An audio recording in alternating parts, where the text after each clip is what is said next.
This is my dream Porsche 911, a 3.8 litre 997.1 Carrera S that I bought from a salvage auction as a category N write-off.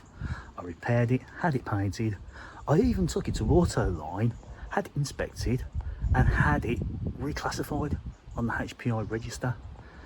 But as you're about to find out, it might be the end of the line for this car.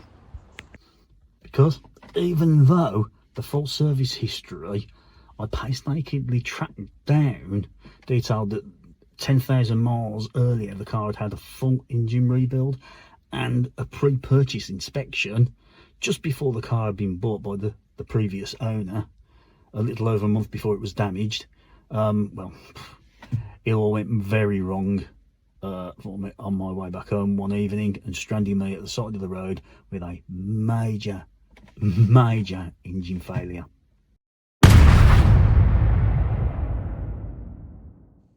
Okay, well, I've had to pull over because, well, I can only describe the engine has decided to sound like a bag of spanners.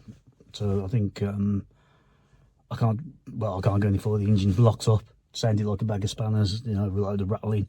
I coasted to the side of the road, turned the ignition off, won't even start now, just, you know, won't do anything. So yeah, something major's happened.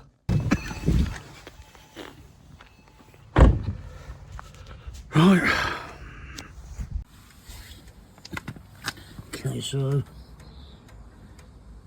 Okay, so we got no oil or anything dripping out the back of the car.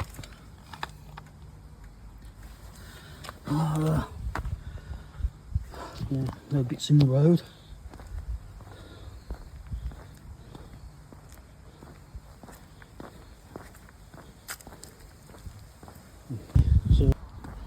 So all I can do then is call the tow truck and get it back.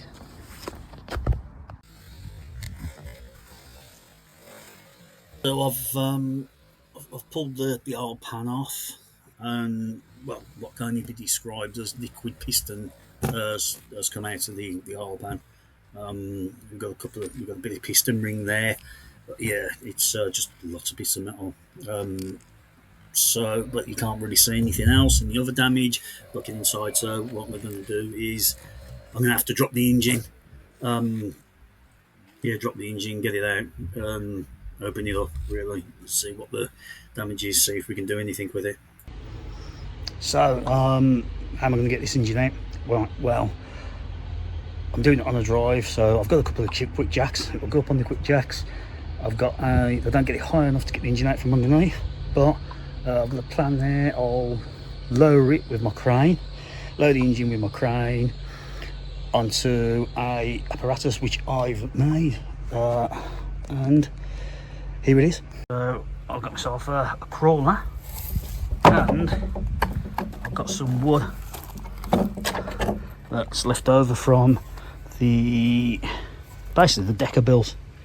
So I took that, got a bit of board on the top, and this is designed, well, I designed this to fit on here.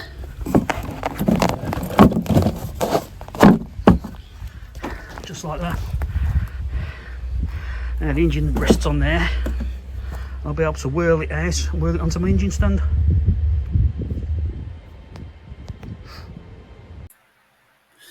Okay, so I've I'm doing what a few places I've spoke to have said you can't do.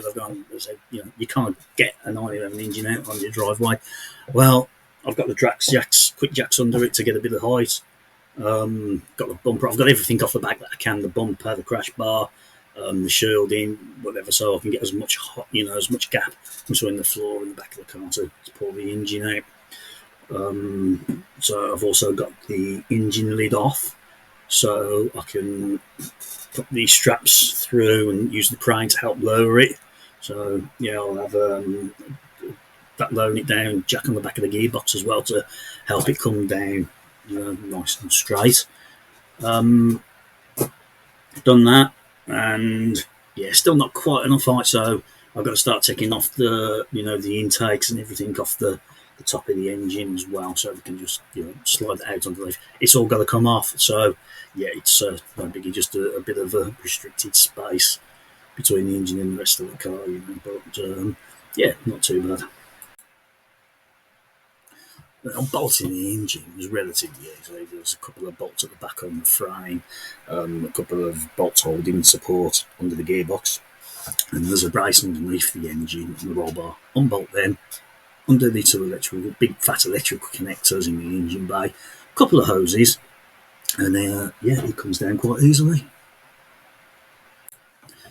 It's a good idea as well to take the aircon unit out first as well, without disconnecting the hoses. That way you keep your aircon system fully intact, you don't lose any gas, and it's better for the environment. Well, as you can see from there, you can't really see anything with the pan off. It doesn't look, it looks fairly normal there, apart from you can see a bit of a flake or something on the oil strainer there. But there you can also see there's a com rod with just the wrist pin in it, no piston. And that's because, as I say, it basically came out the bottom of the engine. So let's have a look at the cylinders then, see what kind of damage that has done, because there's no way the cylinders have survived. And this is the cylinder that piston was in before it came out. You can see where the com rod is basically just smashed against the side of it. You can see grooves down it where the wrist pins hit it. And from the angle underneath, once we've took the block off, and then bits of the liner have dropped out. You can see there's a liner there. That would be a 9 liner that had been fitted during the last rebuild. Not only has that broke, it's actually smashed the wall behind the cylinder. So there isn't another iron liner going in there. Yeah, I think we've got a solution to that though, possibly. We're going to have a look at that, and yeah, and you can see from what happened to the cylinder heads as well. We've got 2 valves broken off, a little bit of pitting in the combustion chamber. Yeah, so I think we can probably do some of that. That's not probably a major problem, but yeah, it can be dealt with. Let's have a look at the com rod that was in that particular cylinder. So let me introduce you to our culprit. Basically, what's happened is, I mean, look at that. Look at the state of that. Right, that was in there, and yeah, that doesn't look straight. That looks a little bit bent. And the top of that is completely nadgered where it's slammed into the cylinders. So essentially what's happened? Bolts gone weak. I mean, the other one was shattered, broke. It stretched. That went like that. So we're no longer tight against the crankshaft. And that's give it some, extra length because it's not tight. It's smashed into the cylinder head, smashed the valves, smashed the pistons a bit. That's what came out of all the bottom of the engine. That's basically just gone smashed into the cylinder, smashed the cylinders. Let's see if we can measure how oval it's gone. Draw a circle. Okay, so there's our circle, and width-wise, let's have a look.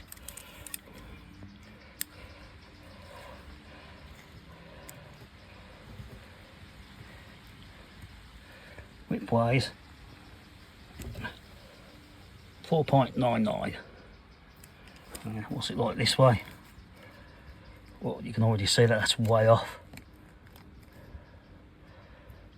So 49mm one way, and it's been knocked 50 through the other. So as you can imagine, yeah, this is just going to be going bang, bang, bang against the ground. So that means we've got a scrap crank as well. So what are our options? A new engine, a new crankshaft, and pistons and cylinder block, and yeah, we need loads of stuff. At one point we used to be able to regrind cranks to oversize. There were specifications from the manufacturer for doing that. Problem now, these cranks are basically flash hardened, so they've only got that little bit of hardened metal. So once they're gone, they're gone. I don't know what we can do about that. Yeah, let's have a look at the price of some engines then. A new block is almost 23 grand. I mean, that's out of the question. Bearing in mind that the block we'd have to exchange it for is completely smashed. I don't know if you can do anything with it, so we'd probably end up with the 13 plus grand surcharge. I mean, that's ridiculous amount of money. Like 35 grand to replace the engine in the car. Just not worth that. That's not going to happen, is it?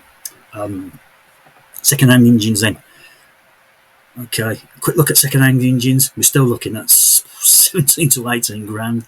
Okay, and then you don't know the condition of it, so it's probably going to have to be reconditioned then. I don't know, how much can you add on that? 6-7 grand? Who knows? We need another option. And this is the solution I found. This company, Westwood Cylinder Liners, incidentally, they probably made the liners that went in the car when it was built before. They make oversized bearings for the Porsche 997. If they make oversized bearings, then you must be able to get the crank reground. So I found a place up north after having a Google that have said, they've come back and said they can regrind it and nitride it for me for 600 quid. I mean, that's far, far cheaper than 35, 25 grand. So that's one solution. Now we need to think about the cylinders.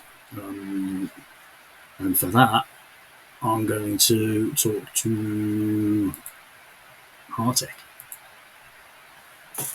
Hartec make these liners, which are far superior to them steel liners that we're in. These are got a coated aluminium. They've got a lacquer seal coating, or they're casting lacquer seal, something like that. They're closed deck as well, so they won't go over like the existing ones do over time. And as you can see, they've actually machined out the whole of the existing cylinders, which is what we want really, because as you can see, the line is smashed and all the retaining wall behind it, so you can't put another liner in anyway. These cylinders are the solution. They've got advanced cooling built into them, the closed deck to stop it going oval. Hartec also machine the block down to improve cooling. It's a win. So yeah, this is the route we're going to go down. Hopefully get this car running again. The only other thing we've got to think about is the cylinder head. I've sent some pictures off to some engineering shops. I've come back and said, yeah, the cylinder is not a problem. Some new valve guides. So probably don't even need to replace the valve seats in there. They'll just cut new ones. Brilliant. So it looks like the car is going back together, and it's not going to cost 25 to 30 grand. Fingers crossed. Let's see how it's gone together in the next video. Take it easy.